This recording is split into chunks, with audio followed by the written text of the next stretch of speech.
तो आज का विषय क्या है कि कैसे पता लगाएं कि कोई औरत संभोग सुख को प्राप्त कर चुकी है। तो सबसे पहले संभोग को समझ लेते हैं। संभोग जो है वो जिंदगी का बहुत ही महत्वपूर्ण हिस्सा है।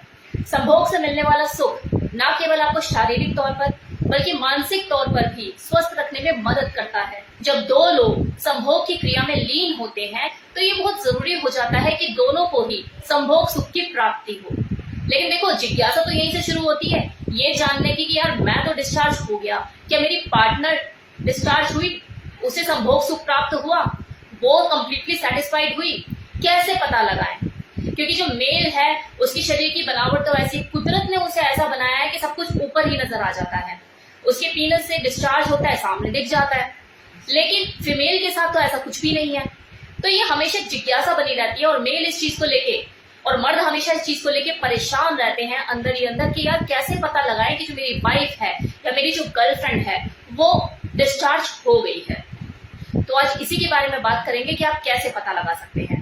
तो सबसे पहले तो आप ये समझिए कि जो औरत के शरीर की बनावट है उसे आप बदल नहीं सकते, कुदरत को आप चैलेंज नहीं कर सकते। तो जो उसे भगवान ने दिया है वो दिया है। लेकिन मैं आपको इस वीडियो में कुछ ऐसे पॉइंट्स बताऊंगी जिससे आप ये अंदाजा लगा पाएंगे कि हाँ, आपकी वाइफ या आपकी गर्लफ्रेंड डिस्चार्ज हो चुकी है। और मैं लिख कर दे रही हूँ, ये आपको कोई नहीं बताने वाला है कि किसी किताब में आपको नहीं मिलेगा। तो ध्यान दीजिएगा। नंबर 1, एक औरत का जो शरीर होता है वो बहुत बहुत और बहुत ही सेंसिटिव होता है। उसके सर के बाल से लेके उसके नाखून तक करंट का पूरा फ्लो बहता है। तो जब आप उसके शरीर के साथ लिपटना चिपटना शुरू करते हैं, उसके अंगों के साथ छेड़खानी करना शुरू करते हैं, तो सोचो उसकी बॉडी के अंदर कितनी सेंसिटिविटी होती होगी। उसके व्यवहार में भी काफी बदलाव आता है। आप लोगों ने खुद भी इस चीज को नोटिस किया होगा कि वो सेक्स के दौरान मोर्निंग करती है, उसकी तेज तेज सिसकारियां भी निकलती है। किसी पर्टिकुलर सेक्स पोजीशन में अगर उसे कुछ ज्यादा ही इंजॉय फील हो रहा होता है, उसको ज्यादा मजा आ रहा होता है, तो उसकी सिसकारियां भी तेज हो जाती है। उसके आंखों का खुलना, कभी बंद होना, अगर आप उसको गर्दन पे किस कर रहे हैं, उसकी गर्दन पर झूल रहे हैं, तो उसके होठों का खुलना बंद होना, तो ये सारे एक्सप्रेशन उसके चेहरे पे आपको दिखाई देंगे।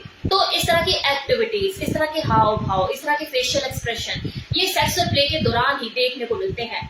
लेकिन जब कोई फीमेल क्लाइमेक्स तक पहुंच रही होती है, ऑर्गेज्म रिलीज करने वाली होती है, तो उसका जो शरीर है वो सिकुड़ना शुरू होता है, उसके अंदर बेचैनी शुरू होती है, तड़पन शुरू होती है, वो आपको अपनी तरफ खींचना शुरू करती है।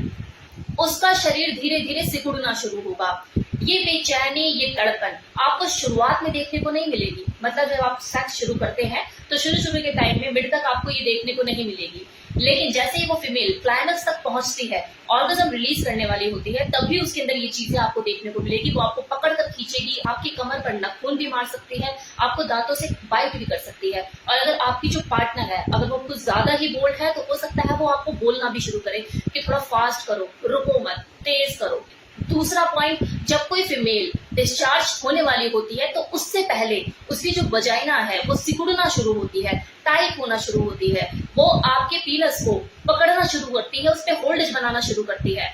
और उसके इस टाइट वजाइना को, इस सिकुड़न को आप तभी महसूस कर सकते हैं जब आपके पीनस में वो तनाव हो, वो टाइट हो। अगर वो टाइट होगा तभी आप समझ पाएंगे कि वो कितनी टाइट है, मतलब उसकी जो वजाइना है उसमें कितनी टाइटनेस है, वो सिकुड़ रही है। और आप इससे अंदाजा लगा पाएंगे कि मेरी जो वाइफ है या मेरी जो गर्लफ्रेंड अब डिस्चार्ज होने वाली है।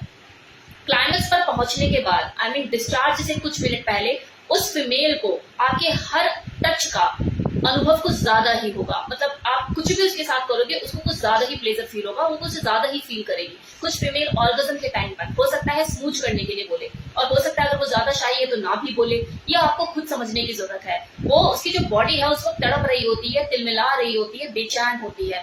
तो उस वक्त सिर्फ इन आउट का गेम नहीं खेल सकते आप। मतलब वजाइनल इंटरकोर्स ही उसके लिए काफी नहीं होता, उसकी बॉडी ज्यादा डिमांड कर रही होती है। हो सकता है ये चाहती हो कि आप वजाइनल इंटरकोर्स के टाइम पर अंदर बाहर करते हुए उसको स्मूच करें, पकड़ के उसको स्मूच करते रहें, उसके बूब्स को प्रेस करते रहें। कुछ फीमेल जो कि बहुत ज्यादा बोल्ड होती है, एक्सप्रेसिव होती है, वो तो खुद अपने पार्टनर का हाथ जो है अपने बूब्स पर रख देती है, कोई थाई पर रख देती है कि आप रगड़ते रहो। तो ये सारी चीजें उसके अंदर चल रही होती है क्योंकि वो क्लाइमेक्स पर होती है।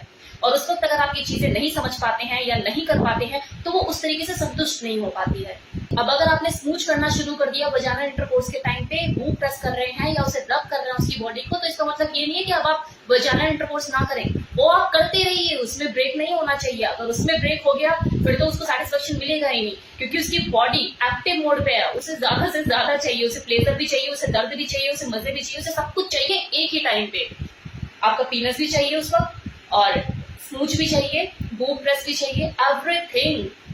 और है वो डिस्चार्ज हो जाने के बाद, मतलब ऑर्गेज्म रिलीज हो जाने के बाद उसका जो बदन है वो ढीला पड़ जाएगा, वो थक जाएगी, टायर्ड फील करेगी, बेड पे से उठना भी नहीं चाहेगी, चेहरे पे मुस्कान होगी, आंखों में चमक होगी, दिल और दिमाग दोनों ही खुश होंगे और खूबसूरत दिख रही होगी। किसी फीमेल का सेक्स के दौरान डिस्चार्ज ना हो पाना या उसका पूरी तरह से संतुष्ट ना हो पाना उसका मूड खराब करता है, उसके अंदर चिड़चिड़ापन लेकर आता है।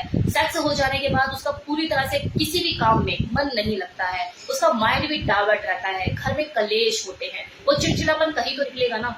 लेकिन अगर उसका ऑर्गेज्म रिलीज हो जाता है, वो संतुष्ट हो जाती है, तो ये समझिए कि नेक्स्ट टाइम भी आपसे फिजिकली इंटीमेट होने के लिए खुद से ही उत्सुक रहेगी, क्योंकि उसको आपने जो प्लेजर दिया, जो टाइम लगाया उसके साथ, उसका एहसास उससे हमेशा रहता है। और ये ह्यूमन नेचर है कि जिस काम को करने में किसी इंसान को बेहद मजा आया उसे वो बार बार करना चाहेगा।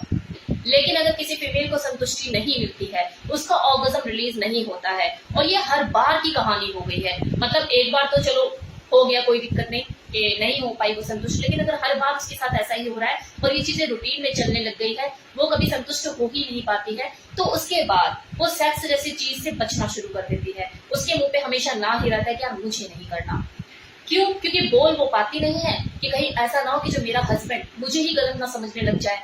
और होता भी है कुछ केसेस में, जिनके हस्बैंड जो होते हैं नैरो माइंडेड होते हैं, अगर मान लो उसकी जो वाइफ है उसने हिम्मत करके बोल दिया कि मैं सेटिस्फाइड नहीं हो पा रही हूँ, तो पता लग रहा है कि अगला उसे यही बोल रहा है, क्या कोई और आता है कि तेरे को सेटिस्फाइड करने के लिए, किसी और से संतुष्ट होती है क्या? ये 2 बच्चे मैंने तो करे हैं और तू कह रही संतुष्ट नहीं हो पाती अब तू।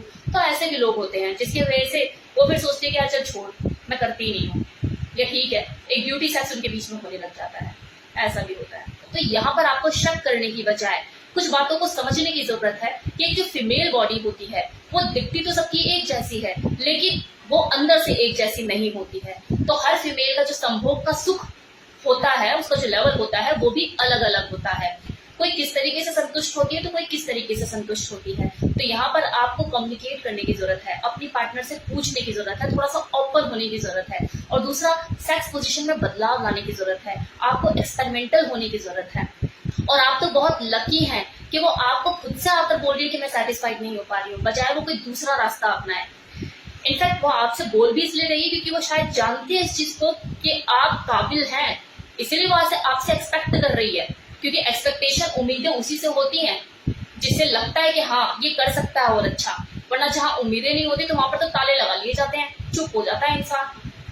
अब कुछ फीमेल तो ऐसी होती है जो झिझकती हैं, खुलकर बोलती ही नहीं है, नाटक भी कर देती है, झूठ बोल देती है कि चलो हटो, हो गया ना तुम्हारा, बहुत काम है अब मुझे। फिर बाद में उनकी जो चिड़चिड़ाहट होती है, उनकी जो फ्रस्ट्रेशन होती है, वो बच्चों पर निकल रही होती है। कम से कम आपकी वाइफ के साथ वो चीज तो नहीं है। यहाँ पर ना आपको औरत के शरीर को समझने की जरूरत है कि एक मेल के साथ तो क्या होता है कि वो एक बार अगर उसका ऑर्गेज्म रिलीज हुआ, डिस्चार्ज हुआ तो ढेर हो जाता है, लेकिन एक जो औरत होती है ना, उसकी जो बॉडी की कैपेसिटी है वो ज्यादा होती है, एक मेल की कंपैरिजन में ज्यादा होती है। इतनी फीमेल तो ऐसी होती है जब वो 3 से 4 बार अपना डिस्चार्ज ना हो जाए उसे संतुष्टि नहीं मिलती, और उसके बाद भी वो एक्टिव मोड पे रहती है कि कर लो मेरे साथ। तो ये थोड़ा सा डिफरेंस है मेल में और फीमेल में। वो सेक्स खत्म होने के बाद भी उनके लिए सेक्स खत्म नहीं होता, उन्हें आफ्टर प्ले भी चाहिए होता है। तो इस वीडियो में मैंने आपको बताया कि किसी औरत को कैसे पहचाने कि वो संभोग सुख प्राप्त कर चुकी है। उम्मीद करती हूँ कि अब आप अच्छे से समझ पाएंगे अपने पार्टनर को कि उसने ऑर्गेज्म रिलीज कर दिया है, अपना संभोग सुख को प्राप्त कर चुकी है या नहीं।